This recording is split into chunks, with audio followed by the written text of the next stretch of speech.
Mass మహారాజా Raviteja career కి ఎంతో ముఖ్యమైన చిత్రం ఈగల్. వరుస పరాజయాలతో ఉన్న రవితేజ ఈ మూవీతో సక్సెస్ ట్రాక్ ఎక్కాలని గట్టిగా భావించాడు.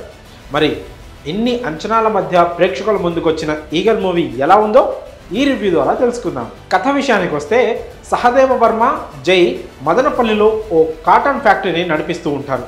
అక్కడికి కాటన్ని విదేశాలకు తరలించి ఆ తండా ప్రజలకి మంచి లాభాలు వచ్చేలా చేస్తుంటాడు. మరోవైపు దేశంలో జరిగే అక్రమ ఆయుధాల సరఫరాని ఈగల్ ముఠా అడ్డుకుంటూ ఆ ఆయుధాలను సొంతం చేసుకుంటూ ఉంటుంది. అలా మిస్ అయిన ఆయుధాలన్నీ సహదేవ వర్మ ఫ్యాక్టరీకి చేరుకుంటూ ఉంటాయి.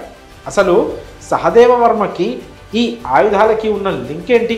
అసలు సహదేవ్ వర్మ ఈగల్ మధ్య లింక్ ఏంటి? 12 దేశాలు వెతుకుతున్న ఈగల్కి ఈ కాటన్ ఫ్యాక్టరీతో ఉన్న సంబంధం ఏంటి? ఈ మొత్తం కథని ప్రజలకి తెలియచేయాలి అనుకున్న నళిని ఎవరు? ఇలాంటి అన్ని ప్రశ్నలకి సమాధానమే ఈగల్ కథ. ఇక సినిమా విశ్లేషణ విషయానికి వస్తే ఆర్ట్ ఫీల్డ్లో బ్యారియర్స్ని బ్రేక్ చేయడం అనేది ఎప్పుడు గొప్ప విషయమే. అలాంటప్పుడు వచ్చే రిజల్ట్కి రీసౌండ్ ఎక్కువగా ఉంటుంది. కాకుంటే ప్లానింగ్ అంత గట్టిగా ఉన్నప్పుడు అంతే స్థాయిలో హోంవర్క్ చేయాల్సి ఉంటుంది. ఈగల్ ఇక్కడే ట్రాక్ తప్పేసింది. నిజానికి ఈ మూవీ ఓ సాధారణ రివెంజ్ బేస్డ్ యాక్షన్ డ్రామా. దీనికి దర్శకుడు Karthik Ghattamaneni Hollywood level touch ఇస్తూ తెరకెక్కించాలి అనుకున్నాడు. మేకర్గా ఈ విషయంలో కొంతవరకు సక్సెస్ అయ్యాడు కూడా. కానీ స్క్రీన్ ప్లేలో మాత్రం పూర్తిగా తడబడిపోయాడు. దీంతో అద్భుతమైన మేకింగ్తో తెరకెక్కిన ఈగల్ మూవీకి సరైన జస్టిఫికేషన్ లేకుండా పోయింది. ఈగల్ మొదటి క్షణం నుండే బిల్డప్ షాట్స్తో ఆడియన్స్ని ఎంగేజ్ చేసేలా అనిపిస్తుంది. హీరో క్యారెక్టర్కి ఇస్తున్న ఆ ఎలివేషన్స్కి అద్భుతమైన విజువల్ యాడ్స్ తోడవడంతో మొదటి 10 నిమిషాల్లో సినిమాపై మంచి ఇంట్రెస్ట్ క్రియేట్ అవుతుంది. అయితే ఇక్కడ నుండి కథ ముందుకి కదలలేదు. తెరపై కనిపించే ప్రతి పాత్ర హీరోకి బిల్డప్ ఇస్తూనే ఉంటాయి తప్ప ఎక్కడ కథని ముందుకు సాగనివ్వలేదు. ఇక్కడ ట్రాక్ తప్పిన ఈగల్ రవితేజ ఎంట్రీ తర్వాత కూడా మెయిన్ ట్రాక్లోకి రాదు. ఇక ప్రీ ఇంటర్వెల్ టైంకి కథలో కీ పాయింట్ రివీల్ చేసిన అప్పటికే ఆడియన్స్ సినిమాతో డిస్కనెక్ట్ అయిపోయారు. కాకుంటే మంచి విజువల్స్ మాత్రం కాస్త ఉపశమనం కలిగిస్తాయి.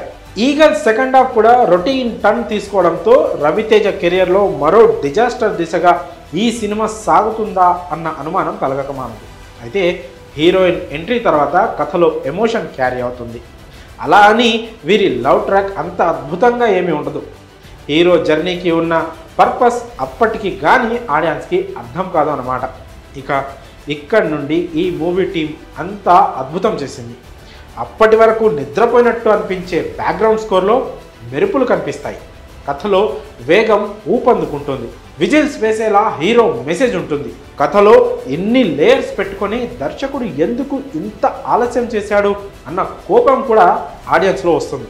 కానీ అప్పటికే జరగాల్సిన నష్టమంతా జరిగిపోవడంతో ఈగల్ ఓ సాధారణ యాక్షన్ మూవీగా మిగిలిపోయింది. ఇక నటీనటుల పనితీరు విషయానికి వస్తే రవితేజకి ఇలాంటి పాత్రలు కొట్టిన పిండి. ఆయన బాగా చేశాడు అని ప్రత్యేకంగా చెప్పుకోవాల్సిన అవసరం లేదు. లుక్ పరంగా ఇంకాస్త జాగ్రత్తలు తీసుకొని ఉంటే బాగుండేది. ఇక నవదీప్ చాలా చోట్ల మెరుపులు మెరిపించాడు. అనుపమకి కావాల్సినంత స్క్రీన్ టైం దొరికినా కథతో తన పాత్రకి సంబంధం లేకపోవడంతో తేలిపోయింది. కావ్య థాపర్ అందంతో ఆకట్టుకుంది. శ్రీనివాస్ రెడ్డి, అజయ్ ఘోష్ కామెడీ కాస్త రిలీఫ్. మిగిలిన వారంతా పర్వాలేదనిపించారు. ఇక టెక్నికల్ టీం విభాగానికి వస్తే టెక్నికల్గా eagle movie good project. Karthik Ghattamaneni స్వతహాగా సినిమాటోగ్రాఫర్ కనుక అద్దరగొట్టేశాడు. దావ్జాన్ మ్యూజిక్ జస్ట్ ఓకే అనిపించినా బీజిఎం విషయంలో మాత్రం మెరుపులు మెరిపించాడు. కాకుంటే ఇది కూడా అక్కడక్కడ మాత్రమే.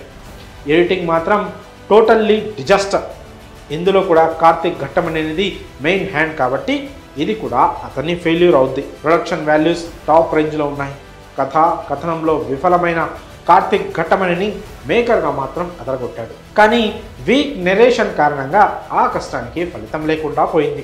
ఇక ఈ సినిమాకు ప్లస్ పాయింట్గా చెప్పుకోవాల్సింది cinematography, making, last 20 minutes BGM. అలాగే మైనస్ల విషయానికి వస్తే కథనం, ఎడిటింగ్ ఫస్ట్ హాఫ్ మైనస్లుగా ఉన్నాయి. ఇక ఈ సినిమాకు మేమిచ్చే రేటింగ్ 2.5 అవుట్ ఆఫ్ 5. ఇక రివ్యూలో చివరి మాటగా ఈగల్ అవసరానికి మించి ఎగిరి చతికిల పడింది.